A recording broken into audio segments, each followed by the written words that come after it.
বাগানে আসার, বসার, কথা বলার, কথা শোনার তৌফিক দান করেছেন।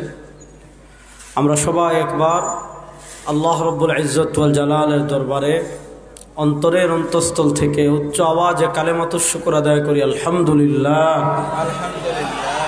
এটা জুড়ে পড়েন না সবাই, আলহামদুলিল্লাহ।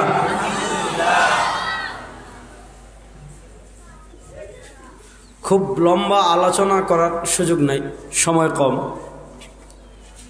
কোরআনুল কারীমের সূরাতুল ফাতিহা আমি আপনাদের সামনে তিলাওয়াত করেছি। সূরাতুল ফাতিহা দুটো আয়াত। নবী করিম সাল্লাল্লাহু আলাইহি ওয়াসাল্লাম একদিন আবু সাঈদ রাদিয়াল্লাহু তাআলা আনহুকে উদ্দেশ্য করে মসজিদে নববীতে বলেন, লা উআল্লিমান্নাকা সূরা, আমি তোমাকে এমন একটা সূরা শেখাবো, হিয়া আ'যামু সূরা মিন সুওয়ারিল কুরআন, আমি তোমাকে কোরআনুল কারীমের এমন একটা সূরা শেখাবো যেই সূরা হলো কোরআনুল কারীমের সর্বমহান, সর্ববৃহৎ, সবচেয়ে দামি, সবচেয়ে সম্মানী যে কয়েকটা সূরা আছে তার ভিতর মর্যাদাপূর্ণ একটা সূরা আমি তোমাকে শেখাবো। নবী করিম সাল্লাল্লাহু আলাইহি ওয়াসাল্লাম যখন মসজিদ থেকে বের হয়ে যাচ্ছেন, নবী করিম সাল্লাল্লাহু আলাইহি ওয়াসাল্লাম মসজিদ থেকে বের হয়ে যাওয়ার সময় ওই সাহাবী নবী করিম সাল্লাল্লাহু আলাইহি ওয়াসাল্লামকে বলেন, ইয়া রাসূলুল্লাহ, আপনি আমাকে বলেছিলেন যে কোরআনুল কারীমের একটা সূরা, বড় মহান, সুমহান, মর্যাদাপূর্ণ একটা সূরা শেখাবেন, আপনি তো চলে যাচ্ছেন, বলেন তো সেই সূরা কোনটা? নবী করিম সাল্লাল্লাহু আলাইহি ওয়াসাল্লাম জবাব দিচ্ছেন, হিয়াল ফাতিহা ওয়া হিয়া সাবউল মাসানি, যে আমি তোমাকে যে সূরাটা শিখাতে চেয়েছিলাম এই সূরাটা হলো সূরাতুল ফাতিহা। আর এই সূরাই আল্লাহ কোরআনের সাবউ মাসানি, আল্লাহ কোরআনে বলেছেন, লাকাদ আতাইনাকা মিনাল কুরআন সাবউল মাসানি, আছেন যে আমি তোমাকে 7টা তারকা দিয়েছি। এখানে 7টা তারকা দিয়ে আল্লাহ তাআলা কোরআনুল কারীমের সূরাতুল ফাতিহার 7টা আয়াত বুঝিয়েছেন।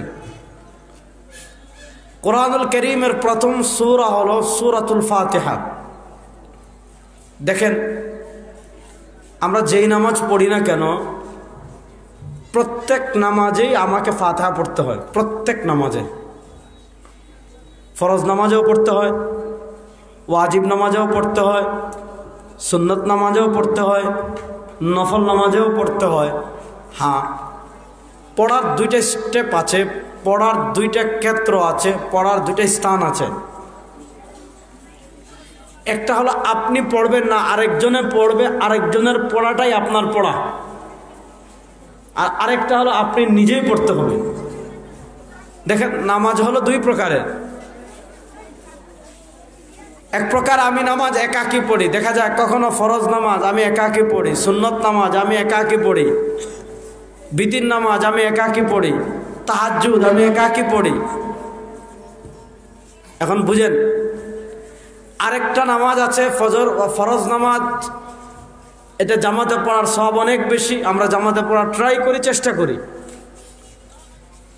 এখন আমি যদি ফরজ নামাজটা ইমামের পিছনে জামাতে পড়ি, কথা বুঝেন, আমি যদি ফরজ নামাজটা ইমামের পিছনে একাকী জামাতে পড়ি, তাহলে জামাত আবার 2 প্রকারের। এক প্রকার জামাত হলো ইমাম সাহেব কিরাআত জুড়ে পড়েন, আমি শুনতে পাই ইমাম সাহেব তিলাওয়াত করছেন।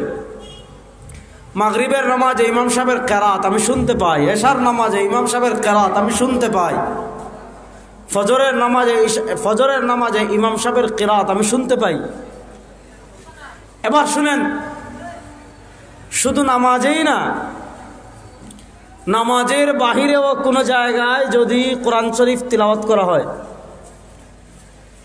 কোরআন শরীফ তিলাওয়াত করা যেমন ইবাদত, কোরআন শরীফ তিলাওয়াত শোনাও তেমন ইবাদত। বুখারী শরীফের হাদিসে আসছে, কানা রাসূলুল্লাহ সাল্লাল্লাহু আলাইহি ওয়াসাল্লাম ইয়াতাদারাসুল কোরআন মা জিবরিল, আল্লাহ নবী সাল্লাল্লাহু আলাইহি ওয়াসাল্লাম জিবরিলের সাথে কোরআন দৌড় করতেন রমাদানে। রাসূল তিলাওয়াত করতেন, জিবরিল শুনতেন, জিবরিল তিলাওয়াত করতেন, রাসূল শুনতেন।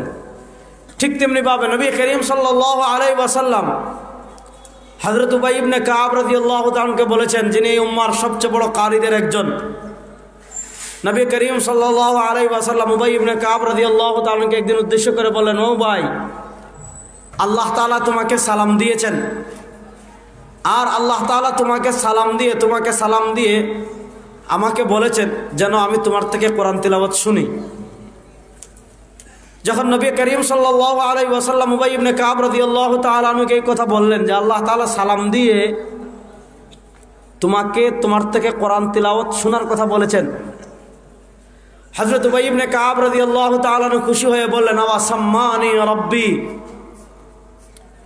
হযরত উবাই ইবনে কাব রাদিয়াল্লাহু তাআলা আনহু খুশি হয়ে বললেন, আওয়া সাম্মানি রাব্বি, আওয়া সাম্মানি রাব্বি, আমার রবকে আমার নাম ধরে বলেছেন। রাসূল কারীম সাল্লাল্লাহু আলাইহি ওয়াসাল্লাম বলেন, হ্যাঁ, তোমার রব তোমাকে নাম ধরে সালাম দিয়েছেন আর বলেছেন তোমার থেকে কোরআন তিলাওয়াত শুনতে। মানে কোরআন তিলাওয়াত করাও ইবাদত, কোরআন তিলাওয়াত শোনাও ইবাদত। এজন্য যেখানে কোরআন তিলাওয়াত করলে মানুষ কোরআন তিলাওয়াত শুনবে না, কোরআন তিলাওয়াতের দিকে মনোযোগী হবে না, ওখানে কোরআন তিলাওয়াত করা মাকরুহ তাহরিমি। এবং কোরআন তিলাওয়াতকে আপনি আল্লাহর ইবাদত ছাড়া অন্য কোনো উদ্দেশ্যে ব্যবহার করা মাকরুহ। অনেকে আছে মোবাইলের রিংটোন রাখে কোরআন তিলাওয়াত, অনেকে আছে ওয়েলকাম টোন রাখে কোরআন তিলাওয়াত। দেখেন, ইসলামের ইবাদত যেগুলো আছে এগুলাকে আল্লাহর সন্তুষ্টি ছাড়া অন্য কোনো উদ্দেশ্যে ব্যবহার করা মাকরুহ তাহরিমি। যেমন ফতোয়া শামিতে একটা মাসালা লিখেছে, এটা শুধু ফতোয়া শামি না, আরো অনেক ফতোয়ার কিতাবে মাসালা কি আছে জানেন? মাসালা হলো যে মনে করেন এক ব্যক্তি কাপড় বিক্রি করছে, তার কাছে কাস্টমার এসেছে কাপড় কেনার। ভালো করে বুঝবেন, এক ব্যক্তি কাপড় বিক্রি করেছে, তার কাছে কাস্টমার এসেছে কাপড় কেনার জন্য। এখন সে কাস্টমারকে আশ্চর্য করার জন্য, কাস্টমারের দৃষ্টি আকর্ষণ করার জন্য কাপড়টা খুলে বলো সুবহানাল্লাহ, কাপড়টা খুলে বলো আলহামদুলিল্লাহ। এই যে সুবহানাল্লাহ বলেছে, এই যে আলহামদুলিল্লাহ বলেছে, এটা তার উদ্দেশ্য কি? আল্লাহ সন্তুষ্টি না। এই সুবহানাল্লাহ এবং আলহামদুলিল্লাহ বলার উদ্দেশ্য হলো মানে এই কাপড়টা অনেক দামি, এই কাপড়টা অনেক ভালো। এই যে সে আল্লাহর সন্তুষ্টি যারা কাস্টমারকে আকৃষ্ট করার জন্য সুবহানাল্লাহ আলহামদুলিল্লাহ বলেছে, এটা মাকরুহ তাহরিম, হারাম। এখন আপনি মোবাইল রিংটোন কেন, আপনার ফোন আসছে, এই কথা বোঝানোর জন্যই তো আপনি কি করেন, রিংটোন মানে কি আপনার কল আসছে এটা জানা। তাহলে আপনি কল আসছে এটা জানার জন্য কোরআন তিলাওয়াত ব্যবহার করবেন, আর দুনিয়াতে আর কিছু পাইতেছেন না। আপনার আরেকজনের ফোনে কল ঢুকেছে কিনা এটা বোঝানোর জন্য টুট টুট টুট শব্দ করে। এখন দেখা যাচ্ছে যে আপনি এই শব্দের জায়গায় কেউ গজল দেয়, কেউ তিলাওয়াত দেয়, তিলাওয়াত ব্যবহার করবেন না। কারণ তিলাওয়াত এটা আল্লাহর ইবাদত ছাড়া, আল্লাহর সন্তুষ্টি ছাড়া অন্য কোনো উদ্দেশ্যে ব্যবহার করা যাবে না। এজন্য কথা বুঝেন, কোরআন শরীফ তিলাওয়াত করাও ইবাদত, কোরআন শরীফ তিলাওয়াত শোনাও, বলেন না, কোরআন শরীফ তিলাওয়াত করাও ইবাদত, কোরআন শরীফ তিলাওয়াত শোনাও ইবাদত। এখানে আরেকটা মাসালা বলি, কোরআন শরীফ বুঝে তিলাওয়াত করলেও সওয়াব, কোরআন শরীফ না বুঝে তিলাওয়াত করলেও সওয়াব। বলেন, কোরআন শরীফের অর্থ বুঝলেও তিলাওয়াত করলে সওয়াব, অর্থ না বুঝেও তিলাওয়াত করলে সওয়াব। শুনেন, বর্তমানে আমাদের সমাজে একটা ফিতনা আছে, এই ফিতনার নাম হলো আহলে কোরআন। এই ফিতনার নাম হলো মুনকিরিন হাদিস। এই মুনকিরিন হাদিস যারা হাদিস মানে না, তারা বেশ কিছু অপপ্রচার চালায়, অপপ্রচার। ইসলামের অকাট্য আকীদা, বিশ্বাস, যেটা আমরা অনেক দিন ধরে শুনে আসতেছি, আযাবুল কবর, কবরের আযাব, এটা আমাদের একটা বিশ্বাসের জায়গা না, আকীদার জায়গা না, যে একজন মানুষকে যখন কবরে দাফন করা হবে, ইযা বুযিআল মাইয়িতু ফি কবরিহি আতাহু মালাকান আসওয়াদান আহমারান। একজন মানুষকে যখন কবরে দাফন করা হয়, দুইজন ফেরেশতা এসে প্রশ্ন করে, আল কবরু রাউযাতুম মির রিয়াদিল জান্নাহ। এগুলো তো আমরা কম বেশি সবাই জানি। তো তারা আমাদের আকীদা বিশ্বাসের চির ধরানো কেন শুনেন? ইসলামে আমলের চেয়ে আকীদার গুরুত্ব বেশি। বলেন, ইসলামে আমলের চেয়ে আকীদার গুরুত্ব বেশি। আর কথা বলেন না, ইসলামে আমলের চেয়ে আকীদার গুরুত্ব বেশি। আপনার আমল আল্লাহর কাছে গ্রহণ হবে কখন? আপনার নামাজ আল্লাহর কাছে কবুল হবে কখন? আপনার রোজা আল্লাহর কাছে কবুল হবে কখন? আপনার হজ আল্লাহর কাছে কবুল হবে কখন? আপনার যাকাত আল্লাহর কাছে কবুল হবে কখন? যদি আপনার আকীদা বিশ্বাস আহলুস সুন্নাহ ওয়াল জামাআহ, এই জামাত মানে জামাত ইসলাম না, এই জামাত মানে হেফাজত না, এই জামাত মানে ইসলামী আন্দোলন না, এই জামাত মানে তালামিজ না, এই জামাত মানে জামাতে সাহাবা। বলেন, এই জামাত মানে জামাতে সাহাবা। বলেন না, এই জামাত মানে জামাতে। যদি আপনার আকীদা বিশ্বাস নবী এবং সাহাবা ইকরামের মানদণ্ডে ঠিক থাকে, আপনার নামাজ রোজা হজ যাকাত আল্লাহর কাছে কবুল হবে। আর যদি আকীদা বিশ্বাস ঠিক না থাকে, দেখেন দরগায় মাজারে গাঞ্জা খেয়ে যেগুলো পড়ে থাকে, শাহপুরানের মাজারে গাঞ্জা খেয়ে যেগুলো পড়ে থাকে, আটরশি বলেন, দেওয়ানবাগ বলেন, মাইজভান্ডার বলেন, হ্যাঁ, যেগুলো হলো শিরকের অভয়ারণ্য। যে শাহজালাল মুজাররদ ইয়ামানি রাহিমাহুল্লাহ সিলেটের মাটিতে তাওহীদের দাওয়াত নিয়ে এসেছিলেন, আজকে ভন্ডের বাচ্চারা যেই শাহজালাল লা ইলাহা ইল্লাল্লাহর মিশন নিয়ে এসেছিলেন, যেই শাহজালাল মুজাররদ ইয়ামানি রাহিমাহুল্লাহ সিলেটে তাওহীদের মিশন নিয়ে এসেছিলেন, আজকে আবাদীরা সেই শাহজালালের মাজারকে শিরকের অভয়ারণ্য বানিয়ে ফেলেছে। আপনি গেলে দেখবেন সিজদা করে, আপনি গেলে দেখবেন পীরের নামে শাহজালালের নামে মান্নত করে, আপনি গেলে দেখবেন মোমবাতি জ্বালায়, আপনি গেলে দেখবেন মনের আশা পূরণের জন্য গোজার মাছের মুড়ি খাওয়ায়, আপনি দেখবেন ওই সুর ডাকাত বাটপার যেগুলো আছে কমিটি, এগুলারে আপনার ডেকে প্রতিদিন কত টাকা ফেলে। আরে ভাই, যিনি কবরে চলে গেছেন তার টাকার কোনো দরকার নাই। তিনি যদি জান্নাতি হয়ে যান, তিনি যদি 3 প্রশ্নের উত্তর দিয়া দেন, হ্যাঁ, মার রব্বুক ওয়া মা দীনুক ওয়া মান হাদার রাজুলুল্লাযী বুইসা ফীকুম, যদি তিনি এই 3 প্রশ্নের উত্তর দিতে পারেন, দুনিয়ার আপনি সারা দুনিয়ার স্বর্ণ শাহজালালের মাজারে দিলে এগুলা তার কাছে কিছুই না। আর যদি তিনি 3 প্রশ্নের উত্তর দিতে না পারেন, আপনি সারা দুনিয়ার টাকা পয়সা যদি তার কবরে ফেলে দেন, গম্বুজের বাড়ি একটাও নিচে পড়বে না। আমি যে কথা বললাম, ওই যারা এগুলা করে তারাও নামাজ পড়ে, রোজা রাখে, হজ করে, যাকাত দেয়, নামাজ রোজার কোনো দাম নাই আল্লাহর কাছে। এই উম্মাহ যে 73 দল হবে, নবী করিম ইসলাম বলেছেন কুল্লুহুম ফিন্নার ইল্লা মিল্লাতাম ওয়াহিদা, এই 73 দলের সব হবে জাহান্নামে ইল্লা মিল্লাতাম ওয়াহিদা, জান্নাতি দল হবে একটা। এই 73 দল যে জাহান্নামে যাবে, 73 দলের যে 72 দল জাহান্নামে যাবে, আর মাত্র একটা দল জান্নাতে যাবে। আপনি ভালো করে বুঝেন, এই 72 দল যারা জাহান্নামে যাবে, তারাও নামাজ পড়ে, তারাও রোজা রাখে, তারাও হজ করে, তারাও যাকাত দেয়, সব করে। এখানে আর কি ওয়াজ? আপনি মাইজভান্ডারের উরুস গিয়ে দেখেন, এখানে কি ওয়াজ? আপনি আটরশির গরু নিয়ে উরুস গিয়া দেখেন, তারা অহংকার করে বেড়ায় যে আমাদের উরুসে যেই পরিমাণ গরু আসে, পৃথিবীর কোনো দরবারে এত গরু যায় না। তো আমরা বলি গরুর কাছে তো গরুই যাবে, গরুর কাছে কি যাবে?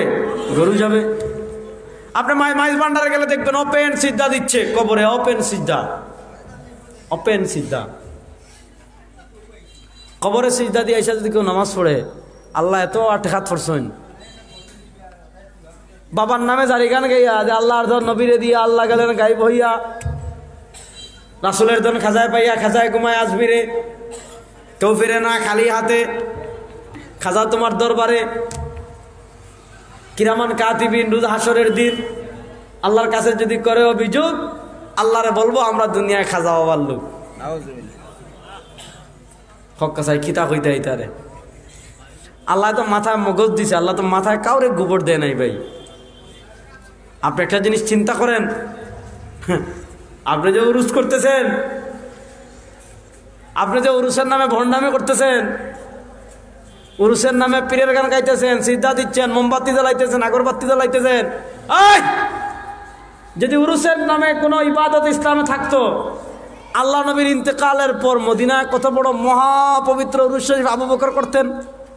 আর উমর ইবনুল খাত্তাব তো অর্ধ পৃথিবীর বাদশা ছিলেন। হযরত উমর ইবনুল খাত্তাব রাদিয়াল্লাহু তাআলা অর্ধ পৃথিবীর বাদশা ছিলেন। সে অর্ধ পৃথিবীর বাদশা উমর ইবনুল খাত্তাব রাদিয়াল্লাহু তাআলা কত বড় উরুস করতেন আপনি চিন্তা করেন। এখন যারা আটরশিতে গিয়ে বাবার খাটে সিজদা দেয়, যারা মাইজ ভান্ডারে গিয়ে বাবার কবরে সিজদা দেয়, যারা শাহজালালে গিয়ে মোমবাতি মারে, যারা শাহপরানে গিয়ে ওই বট গাছের লাল সুতা বাঁধে, ওই ভণ্ডরাও নামাজ পড়ে মাঝে মধ্যে। একদল আছে নামাজই পড়ে না। ভাই আমরা হুজুর আপনারা নামাজ পড়েন শরীয়তের 5 ওয়াক্ত, আর আমরা মারেফতের নামাজ পড়ি 24 ওয়াক্ত। নাউজুবিল্লাহ। এটা শুনছেন না মনে হয় জীবনে? শুনবা আস্তে আস্তে শুনবা, এখন তো ফেসবুক আপডেট যুক্ত। আপনি মেয়া যদি আকীদা ঠিক না থাকে, আপনার আকীদা বিশ্বাস যদি মান আলাইহি ওয়া আসহাবি, আপনার আকীদা বিশ্বাস যদি নবী এবং সাহাবায়ে কেরামের মানদণ্ডে উত্তীর্ণ না হয়, আপনার আকীদা বিশ্বাস যদি নবী এবং সাহাবায়ে কেরামের মানদণ্ডে উত্তীর্ণ না হয়, সরওয়ার দু আলম বলেছেন কুল্লুহুম ফিন্নার। যাদের আকীদা বিশ্বাস আমল আদর্শ নবী এবং সাহাবায়ে কেরামের আমল আদর্শ আকীদার সাথে মিলবে না, তাদের ইবাদত তাদেরকে কখনো জাহান্নাম থেকে মুক্তি দিতে পারবে না। তাহলে বোঝা গেল ইসলামে আমলের চেয়ে আকীদার গুরুত্ব বেশি। বলেন ইসলামে আমলের চেয়ে আকীদার গুরুত্ব বেশি। এখন আকীদার নামে এমন কোন আকীদা আপনি বানাতে পারবেন না যেগুলো কোরআন সুন্নাহে নাই। যেমন আমাদের দেশে চট্টগ্রামের ভণ্ডরা আকীদা বানাইছে নবী নূরের তৈরি, ভণ্ডরা আকীদা বানাইছে নবী আলিমুল গায়েব, ভণ্ডরা আকীদা বানাইছে নবী হাজির নাজের। এগুলা কোনো আকীদার বিষয়ও না, এগুলো আকীদার কোনো কিতাবেও নাই। আমাদের ফিকহের ইমাম ইমাম আজম আবু হানিফা, আমাদের আকীদার ইমাম ইমাম আজম আবু হানিফা। ইমাম আজম আবু হানিফার আকীদার কিতাব আছে আল ফিকুল আকবর। ওই আল ফিকুল আকবরের আরেকটা ভার্সন আল ফিকুল আবসাত। আল ফিকুল আবসাত দেখেন, আল ফিকুল আকবর দেখেন, এখানে নবী নূরের তৈরি না মাটির তৈরি এমন কোনো আকীদাই নাই। রাসূলুল্লাহ সাল্লাল্লাহু আলাইহি ওয়াসাল্লাম আলিমুল গায়ব কিনা এমন কোনো আকীদাই নাই। নবী করিম সাল্লাল্লাহু আলাইহি ওয়াসাল্লাম হাজির নাজির কিনা এমন কোনো আকীদাই নাই। আমাদের ইমাম আজম আবু হানিফা রাহিমাহুল্লাহ আকীদা বর্ণনা করেছেন। আমাদের ফিকহে হানাফির অন্যতম ভাষ্যকার ইমাম আবু জাফর তাহাবী, তিনি 321 হিজরিতে ইন্তেকাল করেছেন। তিনি তার আকীদাতুত তাহাবী শুরুই করেছেন বায়ানু আকাইদ আহলিস সুন্নাতি ওয়াল জামাআহ আলা মাযহাবিল ইমাম আবি হানিফা ওয়া সাহিবাইহি আবু ইউসুফ ওয়া মুহাম্মদ ওয়া আসহাবিহিম। তিনি ইমাম আজম আবু হানিফা রাহিমাহুল্লাহর আকীদা বর্ণনা করেছেন, ইমাম আবু ইউসুফের আকীদা বর্ণনা করেছেন, ইমাম মুহাম্মদের আকীদা বর্ণনা করেছেন। ইমাম আমাদের আকীদার অন্যতম ইমাম ইমাম আবু মনসুর মাতুরিদি রাহিমাহুল্লাহ, তার আকীদার কিতাব আছে কিতাবুত তাওহীদ। আমাদের আকীদার আরেকজন মহান ইমাম ইমাম বাইহাকী রাহিমাহুল্লাহ, তার আকীদার কিতাব আছে আল ইতিকাদুল হিদায়াহ ইলা সাবিলির রাশাদ। তার আকীদার কিতাব আছে কিতাবুল আসমা ওয়াস সিফাত। এগুলাতে খুঁজেন, এগুলা এই সমস্ত আকীদা নবী নূরের তৈরি না মাটির তৈরি, নবী হাজির নাজির কিনা, নবী আলিমুল গায়েব কিনা, এগুলো আমাদের আকীদার কোনো কিতাবে নাই। এগুলো আমাদের ভারত উপমহাদেশের ভণ্ডরা মিষ্টি জিলাপি খাওয়ার জন্য এগুলো বানাইছে। এগুলোর সাথে কোরআন সুন্নাহর কোনো সম্পর্ক নাই। এমনকি আমাদের সালাফে সালেহিনের আকীদা আহলুস সুন্নাহ ওয়াল জামাতের আকীদার মাযহাব হলো 3টা। বলেন আহলুস সুন্নাহ ওয়াল জামাতের আকীদার মাযহাব হলো কয়টা? কথা বলতে হবে। আকীদার মাযহাব হলো কয়টা? ফিকহের মাযহাব 4টা। বলেন ফিকহের মাযহাব কয়টা? 4টা। হানাফি, মালিকি, হাম্বলি, শাফিঈ। বলেন হানাফি, মালিকি, হাম্বলি, শাফিঈ। আকীদার মাযহাব হলো আহলুস সুন্নাহ ওয়াল জামাতের 3টা, আশআরি, মাতুরিদি, আসারি। আপনি আশআরিদের আকীদার কিতাবগুলো দেখেন, আপনি মাতুরিদের আকীদার কিতাবগুলো দেখেন, আপনি আসারিদের আকীদার কিতাবগুলো দেখেন। এই আমাদের দেশে যেগুলোকে আকীদা বলে আমরা মারামারি করে আমাদের চট্টগ্রামের ভণ্ডরা, দেখবেন এগুলো আকীদা বলতেই কিছু না, এগুলো আকীদার কোনো কিতাবই নাই, হুদাই মারামারি করে। ভাই নবী নূরের তৈরি না মাটির তৈরি, তোর কবরে তো জিগাইব না। নবীকে আল্লাহ যা দিয়ে ভালো মনে করছেন তা দিয়ে বানাইছেন, তো শেষ। আপনার জন্য আবশ্যক হলো কুল ইন কুনতুম তুহিব্বুনাল্লাহ ফাত্তাবিউনি। আপনার জন্য আবশ্যক হলো মাইয়ুতির রাসূল ফাকাদ আতা আল্লাহ। ভাই নবী করিম সাল্লাল্লাহু আলাইহি ওয়াসাল্লাম দুনিয়াতে জানিয়ে এসেছেন মা আতাকুমুর রাসূল ফাখুযু ওয়া মা নাহাকুম আনহু ফান্তাহু। আরে বেটা, তোর ভিতর নবীর আদর্শ নাই, তাগুতের পাচাটস, তাগুতের গোলাম। সরওয়ার দু আলম সাল্লাল্লাহু আলাইহি ওয়াসাল্লামের ইজ্জত আবরুর বিরুদ্ধে যখন আঘাত করা হয়, ওই ভণ্ডদের তখন মাঠে পাওয়া যায় না। সরওয়ার দু আলমের ইশক মোহাব্বত, এটার আপনার প্রকাশ করাতে হবে ইত্তিবায়ে রাসূলের মাধ্যমে। আপনি হাঁটার ক্ষেত্রে নবীকে অনুসরণ করবেন, এটা ইশকে মোহাব্বত, রাসূলের মোহাব্বত। আপনি খাওয়ার ক্ষেত্রে নবী করিম ইসলামকে অনুসরণ করবেন, এটা রাসূলের মোহাব্বত। আপনি ঘুমানোর ক্ষেত্রে নবী করিম ইসলামকে অনুসরণ করবেন, রাসূলের মোহাব্বত। আপনি ব্যবসা বাণিজ্যের ক্ষেত্রে রাসূলুল্লাহ সাল্লাল্লাহু আলাইহি ওয়াসাল্লামের অনুসরণ করবেন, এটা রাসূলের মোহাব্বত। আপনি রাজনীতির ক্ষেত্রে নবী করিম ইসলামের অনুসরণ করবেন, রাসূলের মোহাব্বত। আপনার রাজনীতিতে রাসূলের আদর্শ নাই, আপনার রাষ্ট্র পরিচালনায় রাসূলের আদর্শ নাই, হ্যাঁ, আপনার অর্থনীতিতে রাসূলের আদর্শ নাই, আপনার সংসদে রাসূলের আদর্শ নাই, আপনার বিচার ব্যবস্থায় রাসূলের আদর্শ নাই। আর এই জায়গাগুলোতে আপনি নবী করিম সাল্লাল্লাহু আলাইহি ওয়াসাল্লামের আদর্শ বাস্তবায়নের চেষ্টাও করছেন না। আপনি রাসূলের ইশক মোহাব্বত সব দুই পেছের জিলাফির ভিতর নিয়ে আইছেন।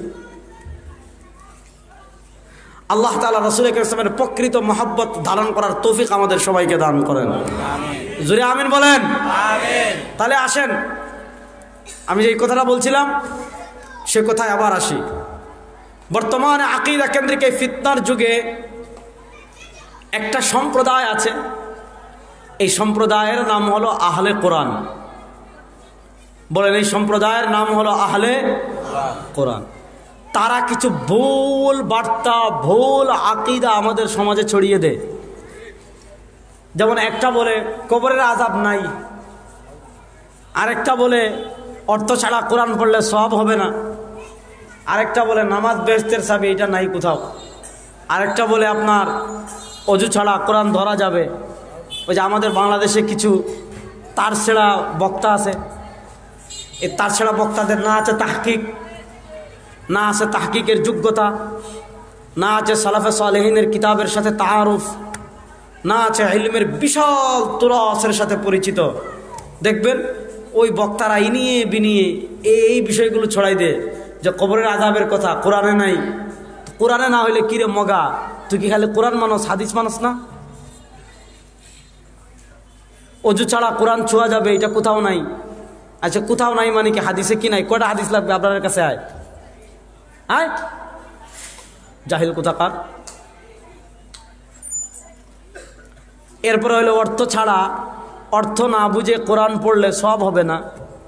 এই যে জাহিল কথাটা তারা বলে। কোরআনুল কারীমের তিলাওয়াত সংক্রান্ত, কোরআনুল কারীমের তিলাওয়াতের ফজিলত সংক্রান্ত যত হাদিস আছে, কোন হাদিসে আল্লাহ নবী অর্থ বোঝার শর্ত লাগান নাই। যেমন আমি একটা হাদিস বলি, তাহলে আপনি বুঝবেন।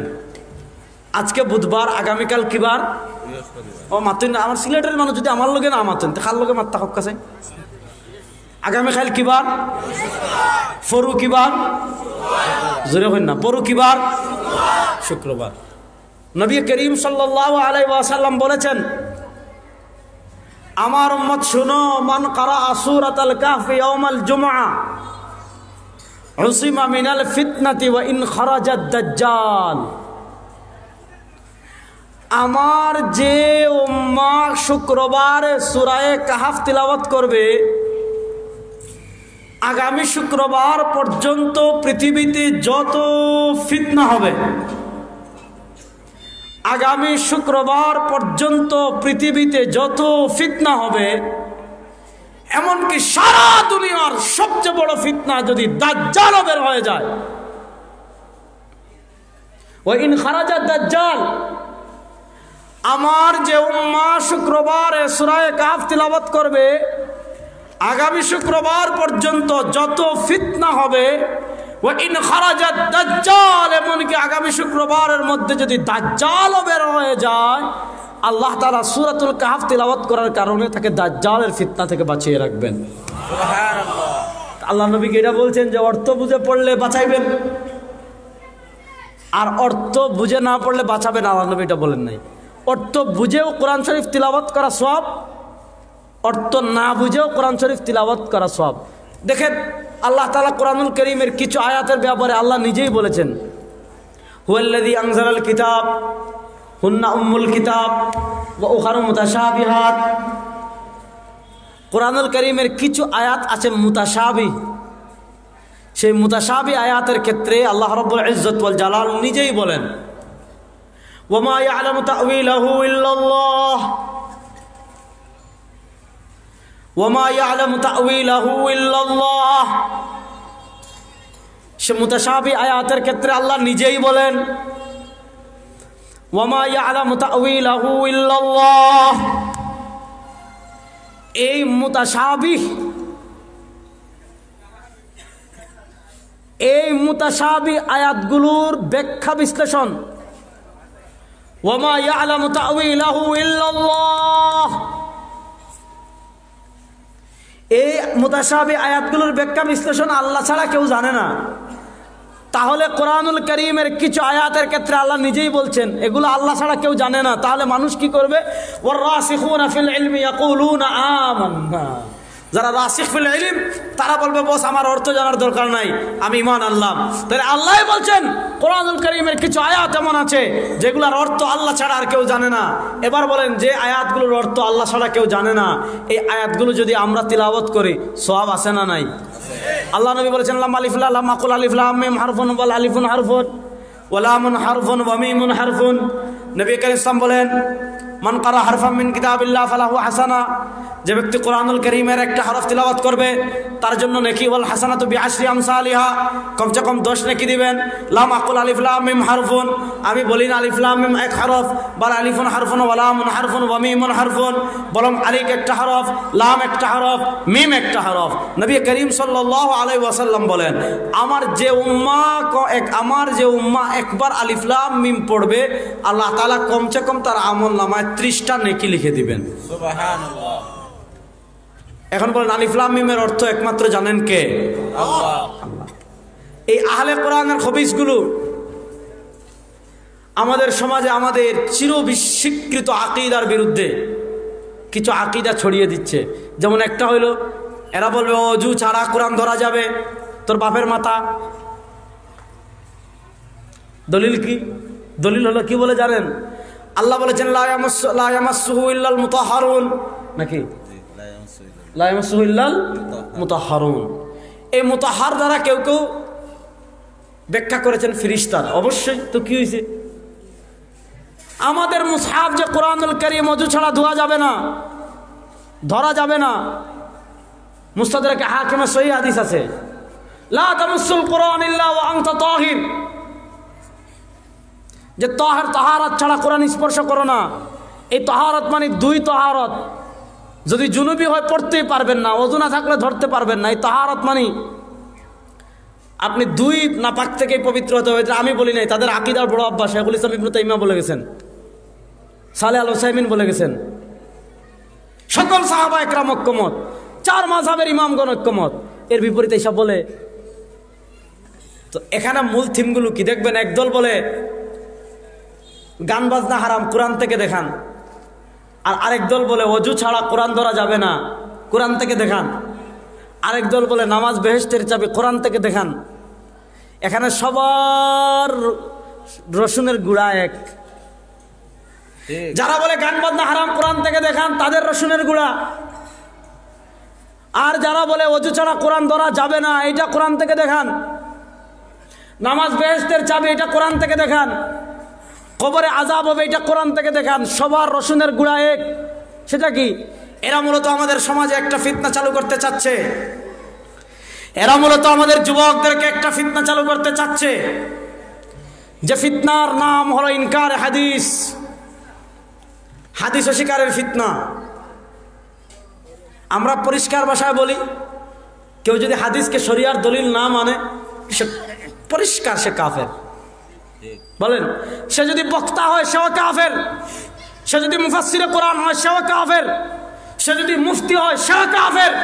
যারা বলবে হাদিসকে শরিয়ার দলিল মানি না, আমি দলিল শুধু মানি কোরআন দ্বারা, এখন যেই নরাদম এই কথা বলবে যে কবরের আযাব মানি না, যেই জাহিল এই কথা বলবে কবরের আযাব মানি না, যে জাহিল এই কথা বলবে নামাজ বেহেশতের চাবি এই কথা মানি না, যে জাহিল এই কথা বলবে ওযু ছাড়া কোরআন ধরা যাবে এই কথা মানি না, এই জাহিলকে আগে জিজ্ঞেস করা হবে আপনি আগে বলেন ইসলামে শরিয়ার দলিল হাদিসকে মানেন কি মানেন না। যদি সে বলে আমি হাদিসকে শরিয়ার দলিল মানে না, পরিষ্কার কথা, যারা ইসলামে শরিয়ার মৌলিক যে দুইটা মূলনীতির একটা দলিলের একটা দলিল হাদিস, এই রাসূল করিম ইসলামের কথা কাজ মৌন সমর্থনকে যারা শরিয়ার দলিল মনে করবে না, সে যত বড় মুফতি হোক আর যাই হোক তার ঈমান থাকবে না, সাথে সাথে সে কাফের হয়ে যাবে। তাকবীর, দিন ইসলাম, দিন ইসলাম জিন্দাবাদ, জিন্দাবাদ, কুরআন সুন্নাহর আলো ঘরে ঘরে জ্বালো, নারে তাকবীর। কুরআন সুন্নাহর আলো ঘরে ঘরে জ্বালছেন, এবার সংসদে জ্বালবো ইনশাআল্লাহ। ইনশাআল্লাহ। যুবকরা প্রস্তুত আছেন তো ইনশাআল্লাহ? আপনি চুরি বন্ধ করতে পারবেন না সংসদে কোরআন না জ্বালাইলে। ঠিক। আপনি খুন, টেন্ডার, চাঁদাবাজি সব বন্ধ আমরা করব। কখন? যেদিন আমরা কোরআনে সংসদের আলো জ্বালবো। আল কোরআনের আলো সংসদে জ্বালানোর জন্য যুবকরা প্রস্তুত আছেন ইনশাআল্লাহ? নারে তাকবীর, দিন ইসলাম জিন্দাবাদ, জামিয়া লুৎফাবাদ জিন্দাবাদ, জিন্দাবাদ, নারে তাকবীর। শুনেন, এই খান্নাসগুলো আপনাকে কি বলবে জানেন? কবরের আযাব নাই, নাউজুবিল্লাহ পড়েন। বাংলাদেশে এক বাউল আছে, কি জানি নাম আমি ভুলে গেছি, না না সিলেটের না। আমি একদিন ভিডিও দেখলাম, সে আমাকে 1 কোটি টাকার চ্যালেঞ্জ দিছে। কি চ্যালেঞ্জ দিছে জানেন? যে কোরআন থেকে দেখাম গান বাজনা হারাম।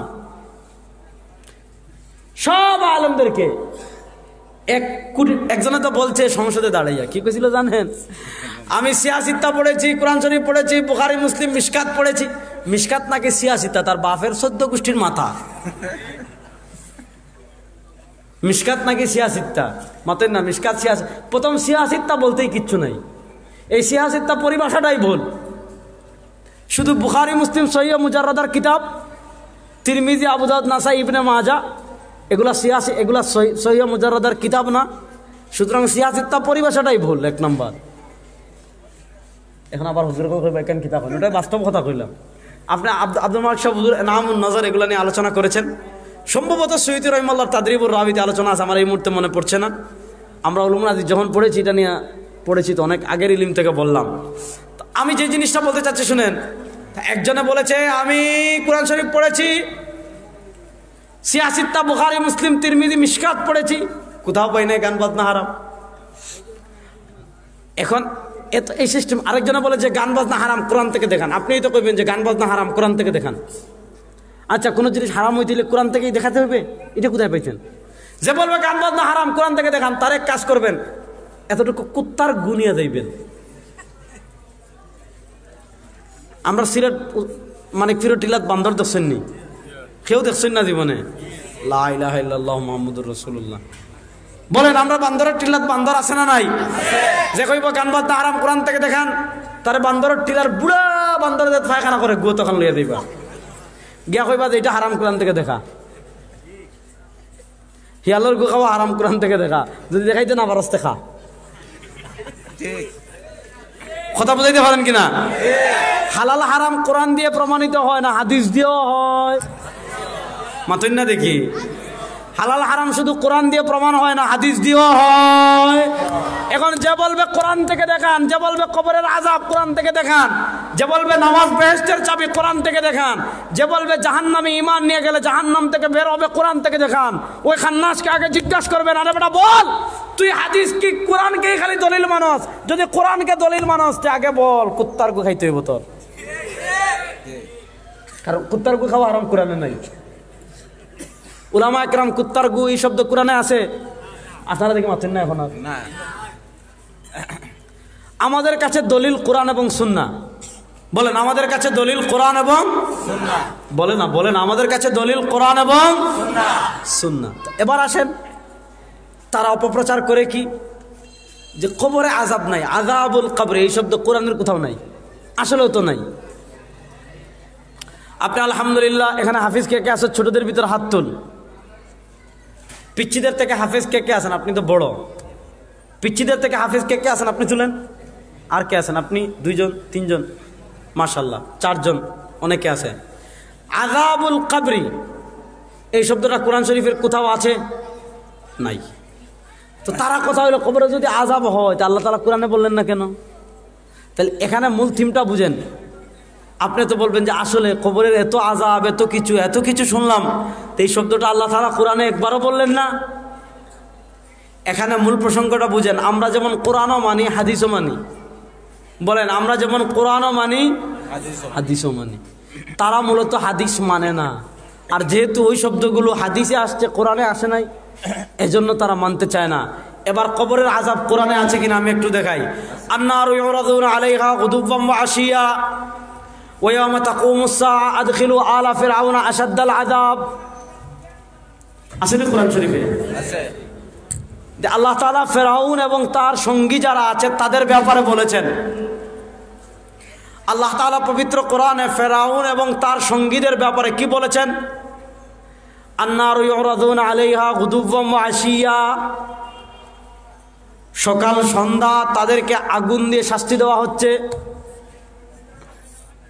অর্থাৎ তারা মারা যাওয়ার পর থেকেই, তারা সমুদ্রে ডুবে যাওয়ার পর থেকেই, মনোযোগ, তারা সমুদ্রে ডুবে যাওয়ার পর থেকেই সকাল সন্ধ্যা তাদেরকে আগুনে পেশ করা হচ্ছে, আগুন দিয়ে আযাব দেওয়া হচ্ছে।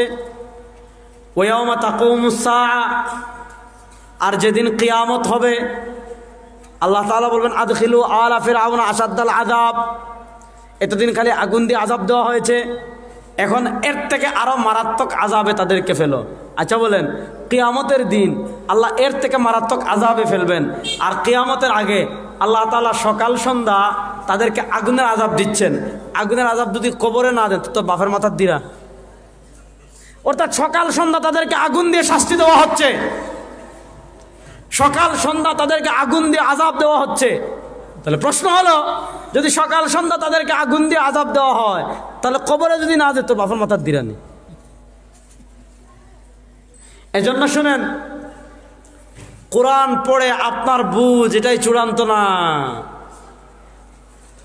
কোরআনের বুঝটা নিতে হবে আপনি সাহাবী থেকে, কোরআনের বুঝটা নিতে হবে আপনি তাবেঈ থেকে, কোরআনের বুঝটা আপনি নিতে হবে তবে তাবেঈ থেকে, কোরআনের বুঝটা নিতে হবে আপনি আইম্মায়ে মুজতাহিদিন থেকে, কোরআনের বুঝটা আপনি নিতে হবে সালাফে সালেহিন থেকে।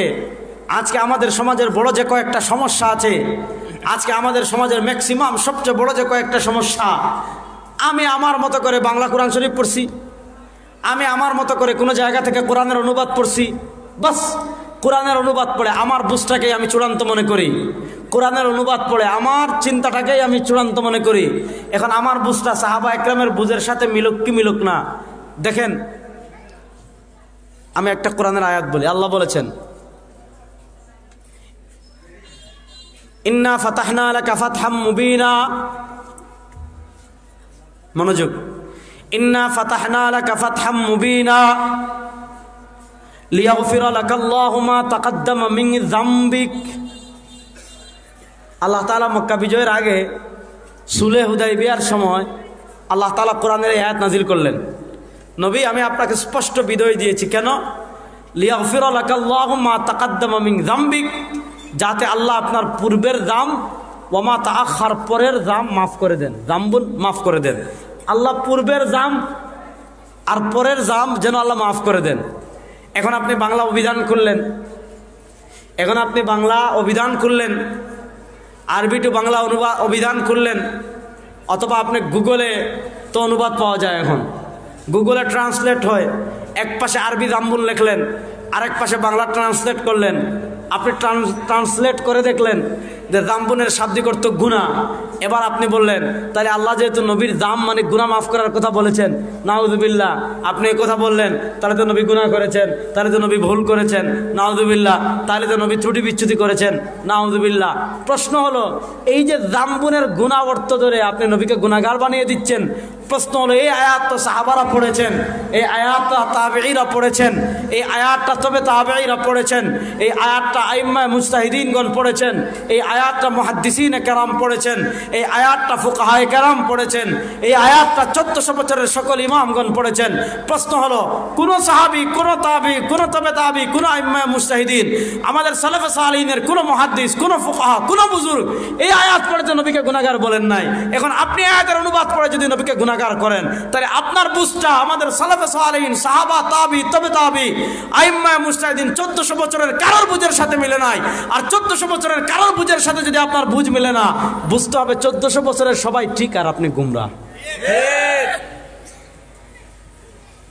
এজন্য এই যুগের সবচেয়ে বড় ফিতনা কোনটা? মডারেট ইসলাম। মডারেট ইসলাম মানে কি?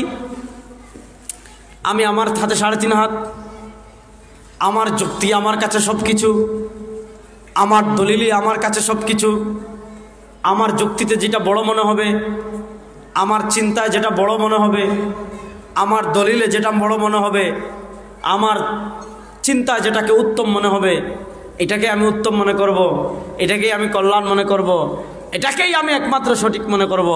ইমাম আবু হানিফার বুঝের চেয়ে আমার বুঝ বেশি, ইমাম শাফির বুঝের চেয়ে আমার বুঝ বেশি, ইমাম আহমদ ইবনে হাম্বলের বুঝের চেয়ে আমার বুঝ বেশি, ইমাম মালিকের বুঝের চেয়ে আমার বুঝ বেশি। ইমাম মনে করেন আমাদের মহান যত সাহাবা, তাবি, তবে তাবি, আইম্মায়ে মুজতাহিদিন 1400 বছরের যারা যারা অতিক্রান্ত হয়ে গিয়েছেন, আপনি যদি মনে করেন সবার বুঝের চেয়ে আপনার বুঝ বেশি, ভাই আপনার সাথে তর্ক করে লাভ নাই। আপনি একটা কাজ করেন, আপনি পাবনায় গিয়ে নিজের মাথার চিকিৎসা করেন, এছাড়া আর বিকল্প কোনো পথ নাই। এই জন্য শুনেন, আমি কথা শেষ করে দিচ্ছি, একটু ভালো করে বুঝেন। এই যুগটা আমাদের জন্য বড় কঠিন, এই সময়টা আমাদের জন্য বড় কঠিন। নানাভাবে ফিতনা আসতেছে, ইমানের নামে ফিতনা, আকীদার নামে ফিতনা, রাজনীতির নামে ফিতনা, রাষ্ট্র পরিচালনার নামে ফিতনা। সবচেয়ে বড় কথা হলো এই যুগে আমরা কোরআন থেকে দূরে চলে যাচ্ছি। এই যে আমাদের জেনজি প্রজন্ম, এরা এমন একটা প্রজন্ম যারা ছোটবেলায় মক্তবে যায় নাই, যারা ছোটবেলায় হিফজখানায় যায় নাই, যারা ছোটবেলায় নুরানিতে যায় নাই, এরকম যদি আপনি 50 জনের জিজ্ঞে দাঁড় করান, এরকম 50 জনকে যদি আপনি দাঁড় করান, 50 জনকে দাঁড় করিয়ে যদি আপনি জিজ্ঞাসা করেন যে ভাই ফাতিহাটা শুদ্ধ করে পড়ো, দেখবে তার ফাতিহাটাই শুদ্ধ না। তাকে যদি আপনি কুল হু আল্লাহটা জিজ্ঞেস করেন, দেখবেন তার কুল হু আল্লাহটাই ঠিক না। আজকে পৃথিবীর আধিপত্যবাদীরা সবচেয়ে বেশি আগ্রাসন যে সেক্টরে চালিয়েছে সেটা হলো শিক্ষা সেক্টর। অর্থাৎ শিক্ষা থেকে তারা কোরআনকে মুছে দিয়েছে, শিক্ষা থেকে তারা দ্বীনকে মুছে দিয়েছে, শিক্ষা থেকে তারা জরুরিয়াতে ইলম, অর্থাৎ যে ইলমগুলো একজন মানুষ মুসলমান পরিচয়ে জীবনযাপন করতে হলে লাগে, এই পরিমাণে ইলম। আপনি দেখেন আমাদের কোনো ছেলে স্কুলে যদি 16 বছর পড়ে, তাহলে কোরআন শরীফটা শিখতে পারে না। 16 বছর যদি পড়ে, নামাজটা শিখতে পারে না। 16 বছর যদি পড়ে, কোরআন শরীফের 5-10টা সূরা শিখতে পারে না। তাহলে বুঝেন, ব্রিটিশরা আমাদের সবচেয়ে বড় ক্ষতি যেটা করেছে, তারা তো 150 বছরের কাছাকাছি আমাদের উপর আগ্রাসন চালিয়েছে। 150 বছরের কাছাকাছি আমাদের মালিক ছিল, নানা জুলুম করেছে, নানা অত্যাচার করেছে, সব আপন জায়গায় ঠিক। কিন্তু জুলুম অত্যাচারের থেকেও ব্রিটিশরা আমাদের সবচেয়ে দীর্ঘস্থায়ী ক্ষতি যেটা করেছে, তারা আমাদের উপমহাদেশে এমন একটা শিক্ষা সিলেবাস চালু করে দিয়েছে যে শিক্ষা সিলেবাসে পড়লে, ওই যে 1400 বছর আগে নবী করিম ইসলাম বলেছেন, ইউশিকু আয়াতি আলান নাসি জামান লাম ইয়াবকা মিনাল ইসলাম ইল্লা ইসমুহু ওয়া লাম ইয়াবকা মিনাল কুরআন ইল্লা রাসমুহু মাসাজিদুহুম আমিরা ওয়া হিয়া খারাবুন আনিল হুদা। নবী করিম সাল্লাল্লাহু আলাইহি ওয়াসাল্লাম 1400 বছর আগে বলেছেন, এই উম্মার মধ্যে এমন একটা সময় আসবে, এই উম্মার উপর এমন একটা সময় আসবে, মুসলমান হবে লাখে লাখ, খিচুড়ি খাওয়ার জন্য মুসলমান হবে লাখে লাখ, শুক্রবারে মসজিদে গরম জিলাপি খাওয়ার জন্য মুসলমান হবে লাখে লাখ, শাহজালালের মাজারে উরুস করার জন্য মুসলমান হবে লাখে লাখ, শাহপুরানের মাজারে উরুস করার জন্য মুসলমান হবে লাখে লাখ। নবী করিম সাল্লাল্লাহু আলাইহি ওয়াসাল্লাম বলেন, এই উম্মার উপর এমন একটা সময় আসবে, এই উম্মার উপর এমন একটা কাল আসবে, এই উম্মার উপর এমন একটা যুগ আসবে, লাম ইয়াবকা মিনাল ইসলাম ইল্লা ইসমুহু, মুসলমানদের কাছে ইসলাম শুধু থাকবে নামে, ওয়া লাম ইয়াবকা মিনাল কুরআন ইল্লা রাসমু, কোরআনটা শুধু থাকবে রসম, তাবিজ দিবে, জাড়ফুক করবে, ঘরে লটকাই রাখবে, বাজারে লটকাই রাখবে, কিন্তু কোরআন থেকে আলো নিবে না, কোরআনের আলোকে জীবন সাজাবে না, কোরআনের আলোকে পরিবার সাজাবে না, কোরআনের আলোকে রাজনীতি সাজাবে না, অর্থাৎ সব কিছু থেকে মুসলমান দূরে চলে যাবে। আজকে আমরা কোরআন থেকে একদম বিচ্ছিন্ন। কোরআন থেকে আমরা কতটুকু বিচ্ছিন্ন হয়েছি, আমাদের যে প্রজন্ম গড়ে উঠছে কোরআনের সাথে তাদের সম্পর্ক এতটাই দুর্বল যে কোরআন বোঝা দূরের কথা, কোরআন অনুযায়ী আমল করা দূরের কথা, কোরআন দিয়ে জীবন সাজানো দূরের কথা। আমাদের জেনজি প্রজন্মকে যদি আপনি জিজ্ঞেস করেন দেখবেন অধিকাংশই কোরআন শরীফ শুদ্ধ করে পড়তেই পারে না, এটা বাস্তব কথা। সুতরাং আপনার বাচ্চা যেন দিন শিখে, আপনার বাচ্চা যেন কোরআন শিখে, আপনার বাচ্চা যেন ইসলাম শিখে, আপনার বাচ্চা যেন অন্তত এই পরিমাণ কোরআন হাদিসের ইলম শিখে, যেই পরিমাণ কোরআন হাদিসের ইলম শিখলে মুসলমান পরিচয়ে সে বসবাস করতে পারে। এতটুকু কোরআন শেখানোর, এতটুকু ইলম শেখানোর আমরা চেষ্টা করব তো ইনশাআল্লাহ। আল্লাহ তাআলা যে কথা বললাম আমাদের সবাইকে আমল করার তৌফিক দান করুক, আমিন। ইন আসাবতু ফামিনাল্লাহ ওয়া ইন আখতাতু ফামিন্নি ওয়া মিনাশ শাইতান। সুবহানাকাল্লাহুম্মা ওয়া বিহামদিকা আশহাদু আল্লা ইলাহা ইল্লা আনতা আস্তাগফিরুকা ওয়া আতুবু ইলাইক। আলহামদুলিল্লাহি রাব্বিল আলামিন ওয়াল আকিবাতু লিল মুত্তাকিন ওয়াসসালাতু ওয়াসসালামু আলা আশরাফিল আমবিয়া ওয়াল মুরসালিন ওয়া আলা আলিহি ওয়া আসহাবিহি আজমাইন। আয় আল্লাহ আমাদের জীবনের সব গুনাহকে মাফ করে দেন। আল্লাহ আজকের মাহফিলকে আপনি কবুল ও মঞ্জুর করে নেন। আল্লাহ এই মাদ্রাসার খিদমত করে করে যত যারা কবরের বাসিন্দা হয়েছেন আল্লাহ তাদের কবরকে জান্নাতের টুকরা বানিয়ে দেন। আল্লাহ আজকের এই মাহফিলে যারা টাকা দিয়ে পয়সা দিয়ে সহযোগিতা করেছেন সকলের সহযোগিতাকে কবুল ও মঞ্জুর করে নেন। আল্লাহ কিয়ামত পর্যন্ত এই মাদ্রাসাকে দায়িম এবং কায়েম রাখেন। আল্লাহ এই মাদ্রাসার সকল প্রয়োজনকে আপনি গাইবে খাজানা থেকে পূর্ণ করে দেন। আয় আল্লাহ মৃত্যু পর্যন্ত নবী সাহাবী তাবেঈনগণ যেই পথে চলেছেন প্রকৃত আহলুস সুন্নাহ ওয়াল জামাতের অনুসরণ করার তৌফিক আমাদের সবাইকে দান করেন। আল্লাহ শিরিক কুফর বিদআত মুনকারাত থেকে বেঁচে থাকার তৌফিক আমাদের সবাইকে দান করেন। ওয়া সাল্লাল্লাহু ওয়া সাল্লাম আলা খাইরি খালকি মুহাম্মদ ওয়া আলা আলিহি ওয়া আসহাবিহি আজমাইন। আমিন বিরহমাতিকা ইয়া আরহামার রাহিমিন। আসসালামু আলাইকুম ওয়া রাহমাতুল্লাহ। আলহামদুলিল্লাহ, আমরা এতক্ষণ যাবত কোরআন এবং হাদিসের আলোকে